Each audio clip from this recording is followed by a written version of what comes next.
Pues ahora vamos a abordar precisamente en esta sesión, pues la relación entre la sociología de las profesiones con la ética profesional, o mejor dicho, cómo la ética profesional sirve de fuente para el estudio sociológico de las profesiones y del trabajo. Y bueno, las profesiones suelen ser estudiadas primordialmente, pues desde la perspectiva pedagógica, como resultado de un proceso educativo, por ejemplo, para evaluar métodos didácticos a partir del desempeño profesional. Pero las profesiones pueden ser abordadas desde otras perspectivas, desde otras miradas, no solo la pedagógica. Algunos, por ejemplo, se han preguntado por qué el ISUE, el Instituto de Investigaciones sobre la Universidad y la Educación, pues no se llamó simplemente Instituto de Investigaciones Pedagógicas, ¿no? Si se tiene un instituto de investigaciones económicas, jurídicas, sociales, filosóficas, históricas, antropológicas en la UNAM. Bueno, la educación no se estudia solo desde la pedagogía, también estudia la filosofía, hay filosofía de la educación, también la sociología, hay sociología de la educación, y también desde la historia hay un área que estudia la historia de las instituciones educativas, por ejemplo.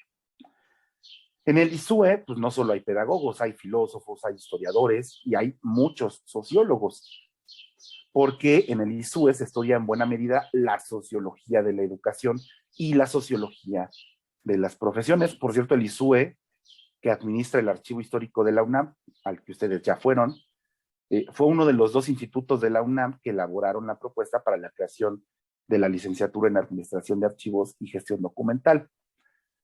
Pero, ¿de dónde surge la sociología de las profesiones? Y tiene que ver con el texto que les envié de Max Weber o Weber, ¿no? Y para Weber, el protestantismo influyó determinantemente en este pensamiento de la sociología de las profesiones. En la clase pasada, en la asignatura ética, para los de segundo semestre, mencioné un concepto en la ética muy interesante, que es la eticidad, que de hecho utilicé para intitular mi libro. Y este concepto pues emergió del pensamiento protestante. Bueno, tenía cierta raigambre en ideas socráticas, pero su idea en los pensadores modernos surge en los estados protestantes. A ver, recuerden que cuando hablo de pensadores modernos o cuando se hable o lean de pensadores modernos, pues se refiere a figuras de la edad moderna, es decir, del siglo XV hasta el siglo XVIII, es decir, pensadores del Renacimiento, el Barroco, la Ilustración.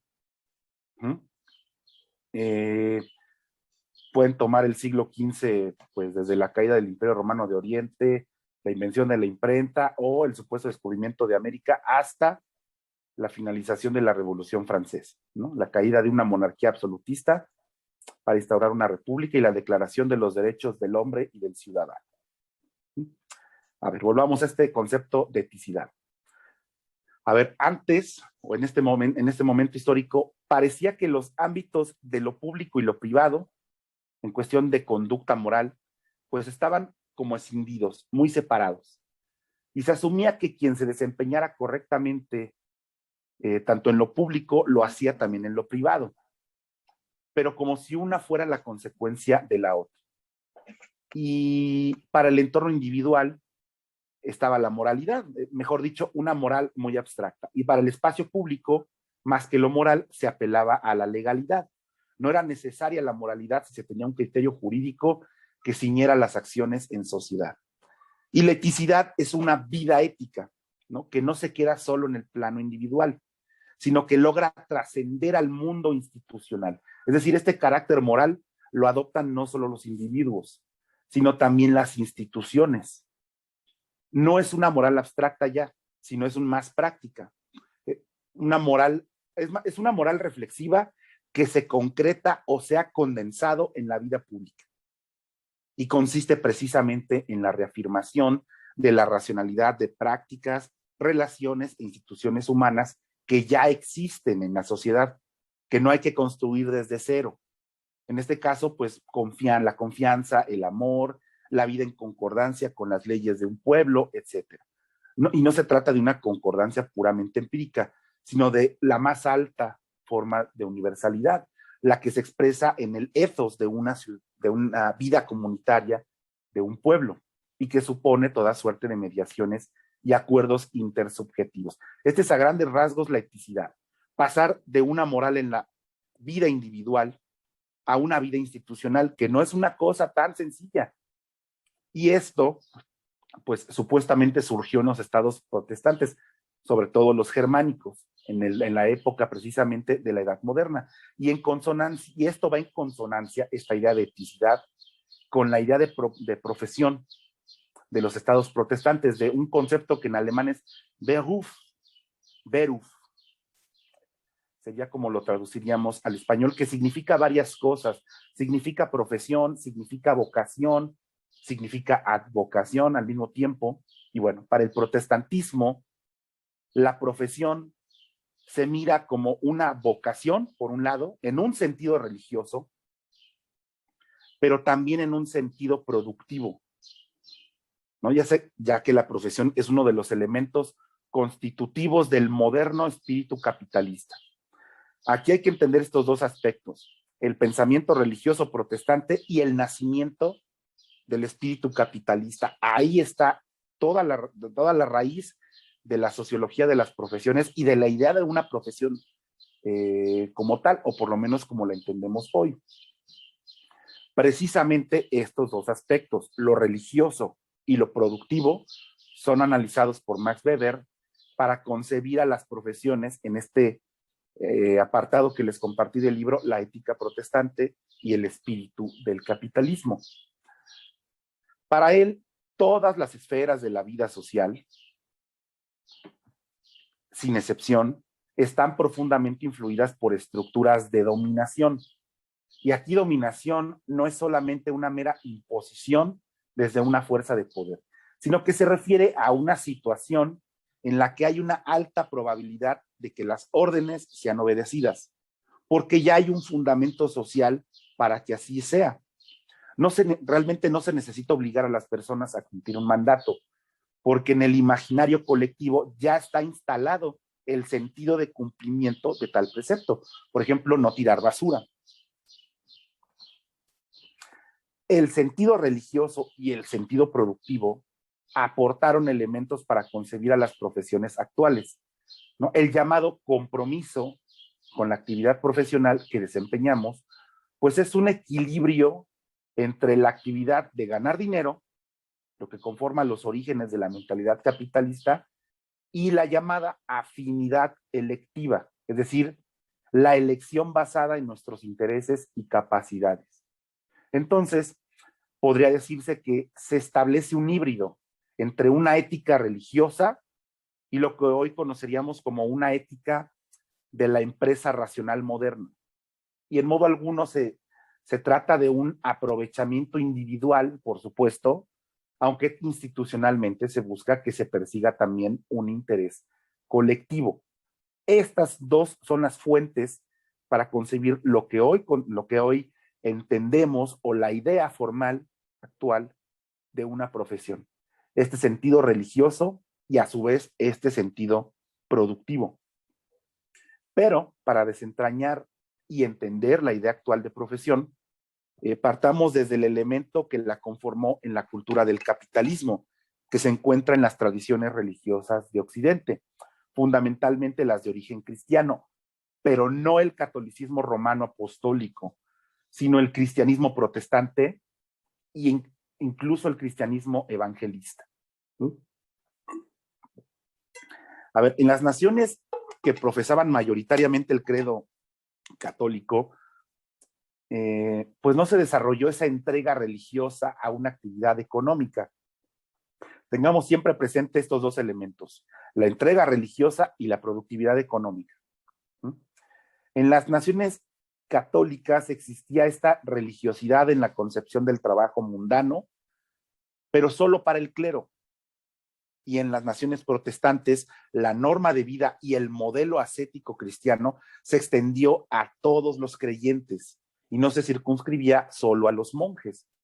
Esta fue una de las reformas emprendidas por Martín Lutero, pues, y fue él quien utilizó por primera vez el término Beruf, profesión, para indicar la entrega imbuida de un sentido religioso a una actividad productiva. Y por ello la palabra profesión, pues no solo es nueva para ese momento en su etimología, sino también en su significado, ya que no existía pues ni en la teología católica ni en la antigüedad, salvo en la cultura hebrea, esta idea de profesión en estos dos sentidos, religioso y productivo. Beruf o profesión en alemán también significaría llamado, lo que en inglés sería calling, ¿no? Y que condensa esta idea de servir a Dios trabajando en el mundo real y no solo a través de la oración o la plegaria, ¿no? Ustedes habrán conocido personas que defiendan esta devoción al trabajo y que digan que no hay nada mejor que el trabajo y que el trabajo sana, por ejemplo. Sin embargo, la versión luterana del sentido del trabajo, pues no ofrecía realmente el sustento necesario pues para superar el tradicionalismo económico, que es ver a una profesión únicamente como una actividad para ganar dinero. Weber dirigió su atención al estudio de las diversas sectas puritanas, como las calvinistas, las metodistas, las pietistas, las baptistas, y en particular le interesó el cambio en la doctrina de la predestinación y su relación con el trabajo que se va entretejiendo en la evolución específicamente del calvinismo, cambio que permitió superar la convicción de que solo algunos pocos eran escogidos para salvarse de la condena divina, una idea que parece lejana hoy, pero que fue un verdadero tormento que dejaba al individuo con un sentimiento de frágil soledad. Hoy ustedes pueden elegir la profesión que mejor les convenga a sus intereses mediante la llamada afinidad electiva. Pero antes, o por lo menos en esa época, para dedicarse a una profesión, uno no elegía, uno era elegido. De ahí que Beruf también significa llamado. A ver, los seguidores de Jean Calvin, los calvinistas, pues revierten esa doctrina al obligar a cada uno a considerarse un elegido y a trabajar infatigablemente en el mundo real para demostrar esa certeza. Y aunque el trabajo no garantiza la salvación, pues se adquiere un nuevo sentido moral, ¿no? La profesión entonces, pues no es solo una actividad económica, sino una forma de dotar de sentido a nuestra propia vida, reconociendo algunas capacidades o destrezas en nuestra propia persona. Y se habla de una vida santa, y a través de una vida santa, en la que el único fin consistía en servir a la gloria de Dios, pues se podía acreditar el conocimiento de estar entre los elegidos. Es curioso porque hoy también usamos la expresión de acreditar. Y ciertamente, pues el protestantismo ascético ofreció los estímulos psicológicos necesarios. Hoy quizá no hablaríamos de una vida santa en la profesión, sino simplemente un desempeño ético de una actividad profesional. Y esta vida santa para los calvinistas pues implicaba llevar un orden en las actividades cotidianas, ser metódico y al mismo tiempo reprimir el goce instintivo. ¿No? Podría decirse que estos valores pues trascendieron el ámbito religioso y en sus efectos prácticos generaron un tipo de actividad profesional que fomentó el comportamiento racional, como normar nuestros intereses egoístas en pos de un beneficio común, un beneficio colectivo, ¿no? Al menos en el ejercicio de nuestra profesión, ¿no? Pero Weber consideró que este planteamiento doctrinal pues es parte del espíritu del capitalismo. Por ejemplo, el afán de riqueza era considerado moralmente condenable. Sobre todo si constituía pues el soporte para la autoindulgencia y el lujo egoísta. Pero era visto como algo meritorio si la acumulación de capital procedía del autocontrol ascético, o sea, el ahorro, y del trabajo constante y abnegado, etc. Ahora, de allí surge el doble carácter de la idea de profesión, que por una parte representa la vocación, vista como misión, como llamado, como una tarea íntima que encuentra un sentido en el quehacer cotidiano, y en esta línea se oponía a la racionalidad económica. Y por otra parte, profesión también significa, pues, una especie de especialización en la prestación de servicios que permite a una persona subsistir, e incluso lucrar con su propia mano de obra o capacidades. ¿Mm? Bueno, además de los calvinistas, pues Weber recurrió también al puritanismo inglés, ¿no? Sobre todo a las obras del pastor anglicano Richard Baxter. Recuerden que los primeros colonos ingleses en Norteamérica eran puritanos, y eso explica la mentalidad con la que nacieron los Estados Unidos como nación. ¿Mm? Bueno, como conclusión de esa evolución histórica, pues Weber sostiene que pues si bien el ascetismo protestante engendró uno de los elementos constitutivos del moderno espíritu capitalista a través de la racionalización de la conducta sobre la base de la idea profesional, pues al mismo tiempo tal proceso no estuvo exento de contradicciones, porque por otra parte, pues legalizó la explotación de esta disposición para el trabajo al interpretar el enriquecimiento del empresario como una profesión. Y bueno, con el transcurso del tiempo, pues el afán por la riqueza iba a terminar minando la idea original de la profesión como vocación y como actividad productiva. Y bueno, el capitalismo en fases más avanzadas, pues ya no necesitó de este apoyo religioso, de esta ética religiosa, puesto que se valió de una producción que reposó en principios técnico-mecánicos. A ver, hace un momento hablé de la eticidad como una moralidad que trasciende de lo individual y constituye una especie de ética institucional. Y esto podría parecer algo utópico, pues precisamente Weber muestra una cierta nostalgia por aquel mundo axiológico que daba significado a los deberes profesionales en los estados germánicos, que eran estados protestantes, y cuya influencia en su pensamiento fue considerable. Precisamente Weber, a esta etapa de la conformación de la idea de la profesión, pues la ve como una época hermosa del ser humano, ¿no?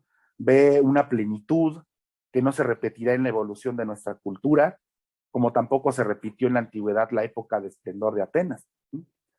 Y ahora muchas éticas profesionales actuales pues buscan retomar el equilibrio del concepto profesión. Sí, por una parte, una actividad que permite la subsistencia a través de la ganancia individual, pero también una actividad que perfeccione las propias capacidades y ayude a encontrar parte del sentido de la vida. ¿Ah? En las últimas páginas de esta obra, de la ética protestante y el espíritu del capitalismo, pues Weber discurrió vehementemente sobre ese mundo perdido y alerta sobre la deshumanización del sentido del trabajo en el capitalismo moderno. Incluso temió estar cayendo en el campo de los juicios de valor, pues que no deberían afectar su exposición puramente histórica, y sin embargo escribió uno de los párrafos más claros para encontrar este equilibrio entre los dos sentidos de la profesión, como vocación y como actividad económica. Ahora, en la clase que vamos a dedicar posteriormente, porque nos quedan incluidas estas 6 clases, en la clase que dediquemos a los dilemas a los que se enfrentarán como archivistas, el primero de ellos será si en su profesión debe privar más lo económico que lo vocacional.